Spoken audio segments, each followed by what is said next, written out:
So in this video I'm going to be talking about labeling theory and deviance. What is labeling theory and deviance? Well, labeling theory and deviance is the act of labeling somebody on something they do or say. It's like defining or putting a label on someone for what they've done.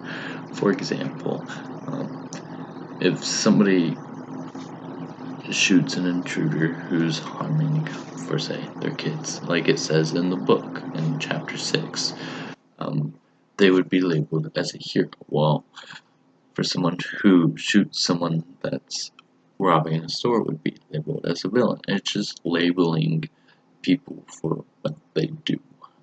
That's more of what labeling theory and deviance is.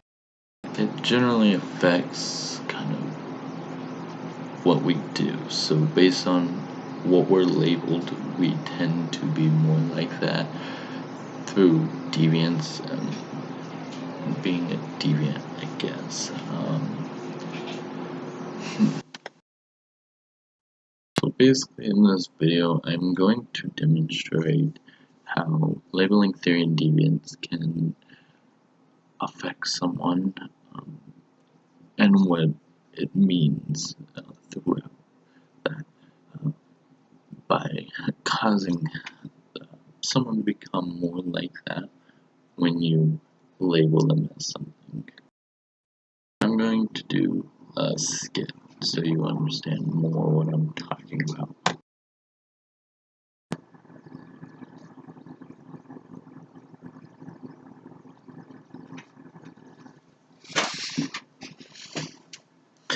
Hey Maggie, sorry I'm late again for our date. This is a lovely restaurant, by the way.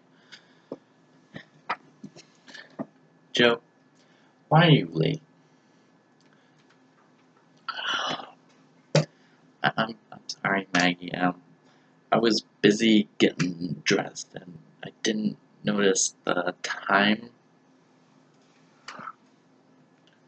Joe, is that the real reason why you're late?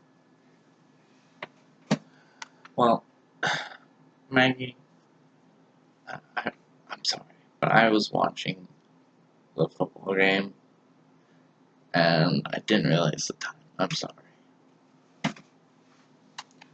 So what you're saying to me, Joe, is that you're late because of a football game and you lied to me.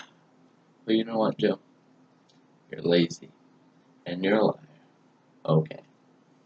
So, I'm done and I'm leaving.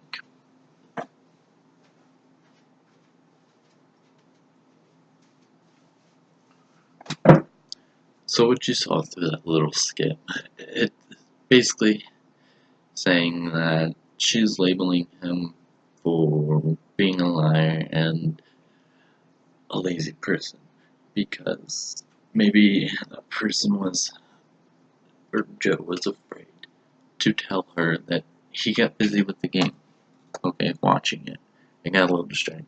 He didn't mean to, so he tried to make up an excuse.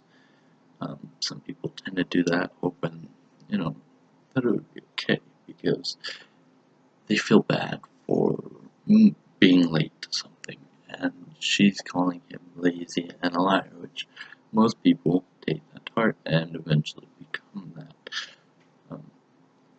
And so, I mean, Joe, in this case, was kind of upset, or would be upset and take that for heart because it's his first date and he didn't mean to be late. And he lied to her, which kind of happens more like as a reaction sometimes. We get nervous, they get nervous, however you want to put it, and tend to say things they don't mean to say, which can be a lie. So throughout this video, or little video, on the skit that I did, kind of shows and demonstrates what labeling theory is. It's basically labeling somebody as something for their actions and what they do and what they say, and kind of causes that person to become more like that. And so yeah, labeling theory kind of has a big effect throughout our social lives and everything, because people tend to label other people as certain things, and it tends to become that. Um, you know, bullies nowadays will call people fat, and they won't be, and yet they take it to heart and try and make themselves skinnier than they should be, or become anorexic. Certain things like that. Labeling theory can be a bad but good thing. You can have labeling theory for people who are good, you know, sports players. You're such a great athlete, okay? Or that's terrible excuse, but like, there's things like that. And there's the bad ones. Or I guess for a good one, you're a hero for saving someone, right? Or you're a villain for doing something wrong. So labeling theory is just labeling people for something that they do and kind of affects a way that makes them live through life and kind of changes their perspective of life and what they do. And so labeling theory kind of has a big effect on our social norms as it is, because if you label somebody as the wrong thing, they take it to heart sometimes and tend to become that.